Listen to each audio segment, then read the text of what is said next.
విజయశ్రీ గారు నమస్కారం అండి. నమస్కారం అండి. విజయశ్రీ గారు, శ్రీ లలిత అష్టోత్తర శతనామావళి 60 నామాలు పూర్తి చేసుకున్నాం. ఇప్పుడు 61వ నామం.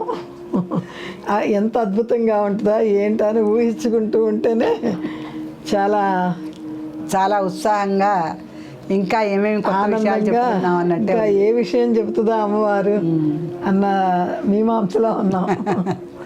అమ్మవారు ఈసారి మనని చెప్తోంది, దుష్టభీతి మహాభీతి భంజనాయే నమో నమః. దుష్టభీతి మహాభీతి భంజనాయే నమో నమః. భంజనాయే నమో నమః అంటే అమ్మవారు దుష్టుల వలన కలిగే భీతిని, ఇది కాక మహాభీతి అని ఒకటి ఉంటుంది. భీతిలో రకరకాలు. మామూలుగా భీతి అంటే భయం నుంచి కలిగేది కొంచెం ఎక్కువ భీతి. భయం కన్నా కొంచెం ఒక పాలు ఎక్కువగా ఉన్నది భీతి. ఆ చావు భీతి అంటారు చూడండి. అటువంటి కొన్ని భయానకమైన విషయాలను చూస్తే దాన్ని భీతి అంటారు. భీతిరిల్లారంటారు. అది వేరు, అది భీతిరిల్లటం వేరు. ఇది భీతి అంటే మానసికంగా విపరీతమైన అలజడి వచ్చేస్తుంది. భయం అంటే కొంతవరకు అస్థిమితంగా ఉంటాము. భీతి అనేసరికి చాలా ఉన్మాద స్థితికి వెళ్ళిపోతాం. అటువంటి మహాభీతి ఉంది దాంట్లో. మళ్ళీ ఆ భీతిల్లో కూడా రకరకాలు ఇప్పుడు మనం చెప్పుకుందాం. దుష్టభీతి మహాభీతి భంజనాయ నమో నమః.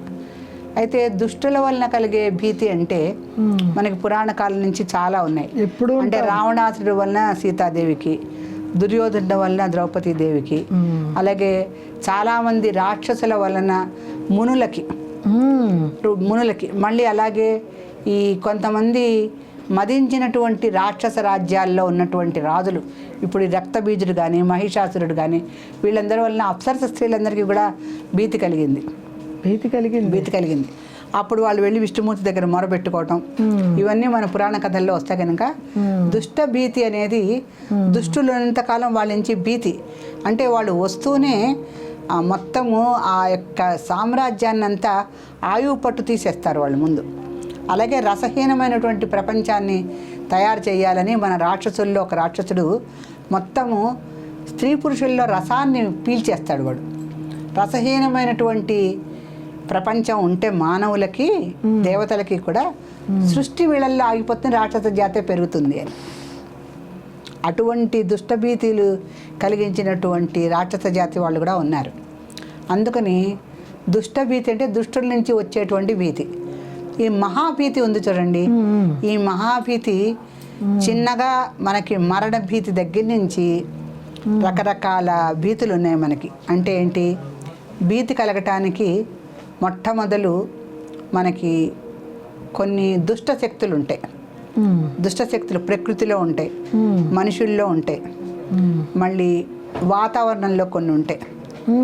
ఎలాగంటే ఇప్పుడు మహాభీతి అనేది ఎట్లా వస్తుందంటే భూత ప్రేత పిశాచాదుల వలన మహాభీతి కలుగుతుంది. అది మనకు తెలియదు. ఒక రకమైన భీతి ఏర్పడుతూ ఉంటుంది మనకి. ఇప్పుడు భూతాలు, ప్రేతాలు, పిశాచాదులు ఇవన్నీ కూడా అకస్మాత్తుగా మరణించినవి, సహజమైన మరణాలు కావు వాళ్ళవి. అకస్మాత్తుగా మరణించినటువంటి జీవులందరూ అసంతృప్తితో ఉండి వాళ్ళు ఏదో ఒక జీవిని పట్టుకొని మహాభీతిని కల్పిస్తారు. అసంతృప్తి జీవులు వాళ్ళందరూ కూడా.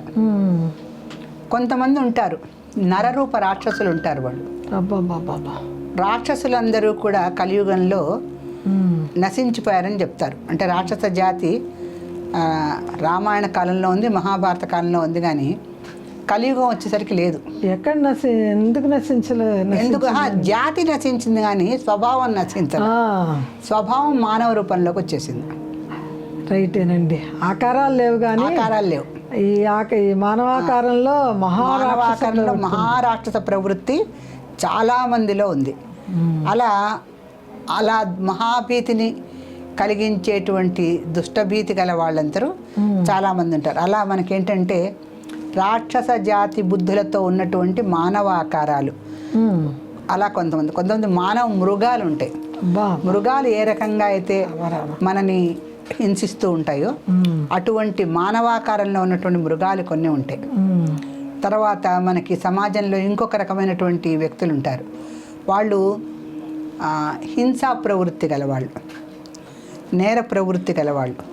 వీళ్ళందరూ కూడా నేర ప్రవృత్తి హింసా ప్రవృత్తి కలవాళ్ళైతే వాళ్ళు భీతిని ఎలా సృష్టిస్తారంటే అటువంటి భీతిని మనం ఎప్పుడు కూడా ఊహించం. అటువంటి భీతిని వాళ్ళు కలిగిస్తూ ఉంటారు. సో ఆ రకంగా మహాభీతిని కలిగించిన వాళ్ళు అంటే సాధారణంగా మనకి సమాజంలో నేర ప్రవృత్తి హింసా ప్రవృత్తి కలిగినటువంటి రాక్షస జాతి లక్షణాలున్న వ్యక్తుల దగ్గర నుంచి మరణ భీతి వరకు రకరకాలైన అంటే రోగము జన్మ మృత్యు జరా రోగ భంజనాయ నమో నమః అని ఒక నామం ఉంది మనకి. అవునండి. జన్మ జరా మృత్యువు ఈ మూడు చాలా భయంకరమైనవి. జన్మించినందు బదులు ఆరాటం మనకి. తర్వాత వృద్ధాప్యం ఇది కూడా చాలా భయంకరమైనది. చాలా రోగం అన్నిట్లోకి భయంకరమైనది. అందుకే అమ్మవారు తన నామాల్లో సర్వరోగ నివారిణ్యే నమః, సర్వరోగహర చక్ర స్వామిన్యే నమః, సర్వ పాప ప్రథమన్యే నమః ఈ నామాలని చెప్పడానికి కారణం ఇదే. ఆవిడ మనకు వచ్చేటువంటి దశలని ఆవిడేమీ చేయలేదు. ఎందుకంటే దశావతారాలు కరాంగుళి నకోత్పన్న నారాయణ దశాకృత్యే నమః 10 వేళ్లలోంచి 10 అవతారాలని ఆవిడ నిర్మించింది. ఆ 10 అవతారాల్లోంచి కూడా ఆవిడ 10 రకాలైనటువంటి శక్తులను ఆవిడ సమాజంలోకి ప్రవేశపెట్టి ప్రజలందరి రక్షణార్థం ఆ శక్తుల్ని వినియోగించింది. ఎందుకంటే మహాభీతి వచ్చినప్పుడు ఒక అవతారం రావాలి మనకి. ఒక కంసుడు నాడు మహాభీతిని కొలిపేవాడు వాడికి ఒక కృష్ణావతారాన్ని పెట్టింది. రావణుడు మహాభీతి కలిగించేవాడు అందరిలో. ఆయన చూస్తే ఇంద్రుడికి కూడా వణికే. అటువంటి మహాభీతిని కల్పించిన వాడికి ఒక రామావతారాన్ని సృష్టించింది ఆవిడ. అంటే 10 వేళ్లలోంచి 10 అవతారాలను ఆవిడ సృష్టించింది కనుక ఈ రామావతారము, కృష్ణావతారము, వామనావతారము, నృసింహావతారము, మత్స్యావతారము ఇలా రకరకాలుగా ఉన్నాయి కనుక ఈ అవతారాలన్నింటిలో కూడా శిష్ట రక్షణ, దుష్ట శిక్షణ. దుష్టుల్ని శిక్షించటము, శిష్టుల్ని కాపాడటము. దీనికోసం 10 అవతారాలను ఆవిడ తన కరాంగుడి నకోత్పన్న ఆవిడ చేతి వేళ్ల గోళ్లల్లోంచి ఆవిడ 10 అవతారాలను సృష్టించింది. ఈ మహాభీతి ఎప్పుడైతే ఇప్పుడు మనం రకరకాలుగా చెప్పాను కదా సమాజంలో మన పైన పనిచేసే అధికారుల దగ్గర నుంచి రాక్షస ప్రవృత్తి, మృగ ప్రవృత్తి ఉన్న మనుషుల వరకు ఎవరైనా అవచ్చు, వాళ్ళ వరకు మహాభీతి ఏదైతే ఉంటుందో దాన్ని కూడా ఆవిడ నిర్మూలించగలదు. అందుకని ఈ రకంగా అమ్మవారు ఏంటంటే దుష్టభీతి మహాభీతి భంజనాయే నమో నమః. ఆ భీతిని ఆవిడ భంజనం పూర్తిగా నిర్మూలించగలదు. అంటే భీతి అనేది మామూలుగా తొలగటం కాదు, కొంత కర్మ పరిపక్వత ఉన్న వాళ్ళకి తెలుస్తుంది. అదంటే కొంతమందికి భూత ప్రేత పిశాచాదుల వల్ల మహాభీతి కలుగుతుంది. ఆ కలిగినప్పుడు వాళ్ళు తెలుసుకోలేకపోతారు. అంటే క్షుద్ర శక్తుల వలన వచ్చేటువంటి భీతి ఉంటుంది, అది తెలుసుకోలేకపోతారు. దానికి ఒకసారి పూర్వజన్మ కర్మలు ఏవైతే ఉన్నాయో, అంటే పూర్వజన్మలో ఒక వ్యక్తిని మనం హింసించినట్టయితే ఆ వ్యక్తి ఈ జన్మలో మన మీద మళ్ళీ హింసించడానికి మనకి దగ్గరగా ఉంటాడు. తను మనకు దగ్గరగా సంచరిస్తూ మనం హింసించడానికి సిద్ధంగా ఉంటాడు. ఇతను ఏదో పూర్వజన్మ పాపం ఉంటుంది, నన్ను ఇలా రోజు హింసిస్తున్నాడు ఇతను అనుకునే వాళ్ళు చాలామంది ఉంటారు. సో దీనికంతా మహాభీతిలోకి వస్తాయి. ఇవన్నీ మనకు కనిపించవు, కొన్నాళ్ళేక మనం తెలుసుకుంటాం ఆ విషయం. అలాగే భూత ప్రేత పిశాచాదులు కూడా అంతే. వాళ్ళందరూ మనని పట్టి పీడిస్తుంటే కొన్నాళ్ళేక ఆ పూర్వజన్మ చేసుకున్నటువంటి కర్మ ఫలితం అని తెలిసి వస్తుంది.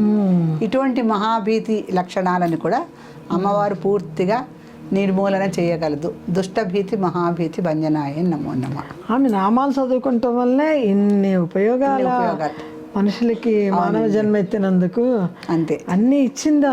అన్ని రకాలైనటువంటి సదుపాయాలు, ఉపయోగాలు, మనకి అభివృద్ధి కారకాలు, ధర్మం వైపు నడిపించడం, మోక్షానికి తీసుకెళ్ళడం అన్నీ తన నామాల్లో ఆవిడ వివరించింది.